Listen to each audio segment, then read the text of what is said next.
Talk to me. Samantha, how was your week? I don't know, Dad, it was kind of tough. Billy and Ellen broke up, and Ellen's kind of mad at me because she saw me talking to Billy in the cafeteria. And you remember that sculpture I was working on? Well, it was a unicorn, and the horn broke off, so now it's a zebra, okay? But I still think I'm going to get an A, right? Mason, how was your week? Well, Dad, you know, it's kind of tough. Joe, he's kind of a jerk. Actually, he stole some cigarettes from his mom. He wanted me to smoke them, but I said no because I knew what a hard time you had quitting smoking, Dad. How about that? Is that so hard? Dad, these questions are kind of hard to answer. What is so hard to answer about what sculpture are you making? It's abstract. Okay, that's good. See, I didn't know that. I didn't know you were even interested in abstract art. I'm not. They make us do it. But, Dad, I mean, why is it all on us, though? You know, what about you? How was your week? You know, who do you hang out with? Do you have a girlfriend? What have you been up to? I see your point. Hi everybody, it's B007 back for a 10-minute spoiler-free movie review. And today I'm looking at Boyhood by Richard Linklater, which is a movie that actually came out last year and is available to rent and own. So you may be asking why I'm reviewing it now. Well, I think, like many of you, I missed it when it first came out. It had a fairly limited release, kind of an art house cinema movie. I think while it made a lot of people's top 10 movies of the year lists for 2014, and I think everyone expected it to do well in award season, just how successful it has been has really taken a lot of people by surprise. It was one of the best received movies at the Golden Globes. And Boyhood has also been nominated both for Best Film and Best Director at the Oscars. So I'm hoping that's going to encourage a lot of people to seek this movie out on DVD, because it really is a beautifully made, really moving, kind of quietly powerful film that maybe, although it does have a technical conceit at its heart, I think maybe has been overlooked against some of the more showy films, like, you know, a movie like Birdman, which I think a lot of us thought was going to be the film that cleaned up and has this amazing sort of single take conceit. They're a bit more in your face with their technical prowess. Boyhood is, by contrast, a much quieter film. So the technical conceit at the heart of this film is that Richard Linklater just wanted to show a story of an ordinary kid growing up in contemporary America. So he started filming the same group of actors over 12 years at 3 periods of time. And I guess the real gamble of this film was how to pick a small kid who you'd somehow had to have a leap of faith that would want to stick with the project over 12 years and indeed would continue to mature as an actor. And I guess it's maybe the trick that the Harry Potter guys had to pull off too. So at the centre of this film is a young kid, less young now, called Ellar Coltrane. And when we start off, we see him playing a little kid called Mason, who lives with his mom, who's played by Patricia Arquette, and his sister Samantha, who's played by Lorelei Linklater. And the mom is obviously a fairly harassed single mother. You know, her life's not particularly going in the direction that she wants it to go in.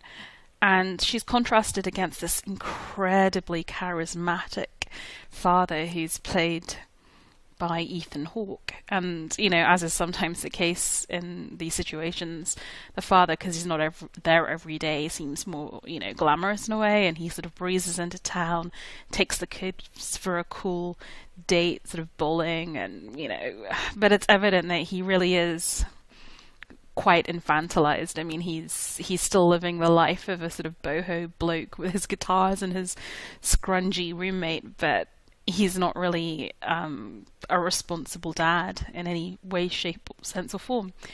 And the little kids are just wonderful. Actually, in this first segment, when they're the youngest, I love Lorelei Linklater. She has so much. She's so audacious, and she's so witty, and, you know, nothing gets past her. She even kind of makes a little, like, hand gesture to say, oh, like, Dad smokes, he smells bad. And you have the cute little kid played by Ellar Coltrane, who is just, you know, taking it all in, not massively happy, but, you know, just doing kid stuff. And then at the end of that first segment, Mum decides that she's going to move back in with her mum, and she's going to go back to school and kind of pick up her life and try and support them the best way she knows how.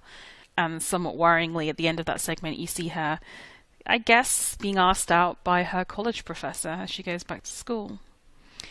We then fast forward to the second segment of the film, which it's so amazing. I mean, you can tell, I guess, from Patricia Arquette's hairstyle that it's changed and the kids are a bit more grown up, and she's now living with said college professor. They're married, and so you have this house with 4 kids. You've got her 2 kids and his 2 kids. And it's a difficult situation, and it's captured in such small ways. So just these little clashes of personality, the way the new stepfather might treat Mason versus his own son. It's beautifully essayed. It's kind of, I think I heard someone describe this film as an epic drama made up of the ordinary. And I think that's so true. It's all about the tiny observations. And there are funny moments and there are goofy moments, but there's also high drama. And I think if you want to have a snapshot of what life is like today for families where divorce is more common and, families are kind of somehow put together again, then I think this is really it. And because it is very much told from the perspective of the kid, of the boy, Mason, the kind of round the corner glimpses of what's happening with the mum, who now has her degree and is kind of in a better place in some ways, is really fascinating, I think. As we move into the final and longest segment of the film, the kids, the kids are now teenagers, and Lorelei Linklater has just turned into this beautiful young woman. She's off at college, so she recedes a little bit into the background of this segment. Because actually, in fairness, up until that point, I was kind of sitting there indignant thinking, why is this called Boyhood? This could just be called Childhood, because it's as much about her response to the situations that she finds herself in as his. But as she, perhaps the more charismatic character of the two, goes away to college, that leaves room, I think, for Mason to really take centre stage. And I have to say the actor, Ellar Coltrane, has just matured into this still very young actor who manages to convey the sweetness of first love and the excitement, but simultaneously how frightening it is to go off to college and trying to work out what your life's going to be. And there's just like really little stuff, like the first job you work with that kind of hard-ass boss, and graduation day and the embarrassments of that, and a really touching scene actually where he goes and stays with his father, who's now remarried and has this incredibly religious, conservative, but really wonderful step-grandparents, I guess. It's just amazing. It's a really, really beautiful bit of observation, I think, about how we interact with people who maybe come from different backgrounds or value sets, and how you roll with it and learn what you can from those experiences. And as we leave the film, Ellar's getting ready to go to college.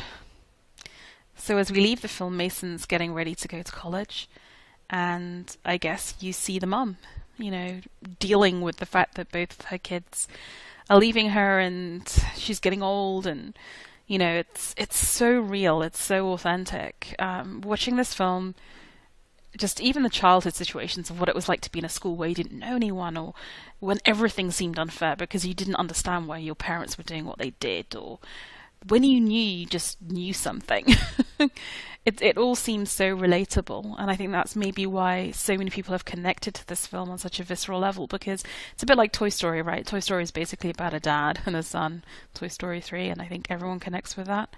And I think this movie similarly just gets people on a deep emotional level.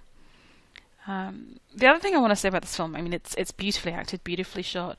It's just so nice to see real people looking real, and the person I really want to talk about here is Patricia Arquette, because you see her go over 12 years, which is a very kind of key 12 years for women. She puts on a little weight. I mean, she's not overweight, but, that middle-age spread is kicking in, and she certainly still looks beautiful, but it was just so nice to see, a late 30s, 40-year-old woman on a Hollywood screen whose face just looked like a middle-aged woman, and whose figure just looked like a middle-aged woman. I mean, it's so important to see that. So yeah, I mean, I can't say enough about this film. I think it's a quieter, it's a much quieter, less showy film than many that have been nominated. But I think it says something really deep and authentic about life today, and I'm not surprised it's touched a chord. So kudos to Richard Linklater once again for showing us the epic in the ordinary.